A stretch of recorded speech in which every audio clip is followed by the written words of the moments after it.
ఫోటోలో చూస్తున్నారు కదా, ఈవిడ గారి పేరు అరుంధత రాయ్. కమ్యూనిస్ట్, లిబరల్, నాస్తిక, వితండవాద, ఫెమినిస్ట్. ఓ పెద్ద క్వాలిఫికేషనే ఉంది. మోదీజీకి ఉత్తరం రాసింది, వెంటనే ప్రధాని పదవి నుంచి దిగిపో అని. నాకు ఊపిరి ఆడడం లేదు, చచ్చిపోతాను, ఇలా చాలా సొల్లు కక్కింది ఆ లెటర్లో. అయితే యథావిధిగా హిందూ హైటర్స్, మోదీకి సంబంధించిన హైటర్స్, భారత హైటర్స్ అంతా కూడా విపరీతంగా ఆవిడ కక్కిన అశుద్ధాన్ని సోషల్ మీడియాలో షేర్ చేస్తూనే ఉన్నారు.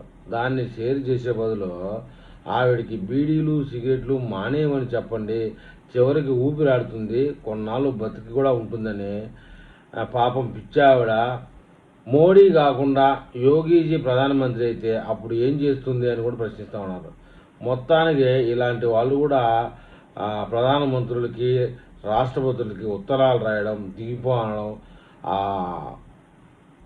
మహిళ అనేటటువంటి గౌరవం కూడా లేకుండా ఉండే విధంగా వ్యవహరిస్తూ ఉంది. ఆ మనిషిని చూస్తే అసలు గౌరవించాలా అన్నటువంటిది మనసులోకి వెళ్ళిపోతూ ఉన్నది. ఇలాంటి వాళ్ళు కూడా రాజకీయంలో ఏలిపెట్టి చొచ్చు చేస్తూ ఉన్నారు. మరి ఈ విషయంలో మన తెలుగు వాళ్ళు ఏమైనా కామెంట్ చేస్తారు చూద్దాం.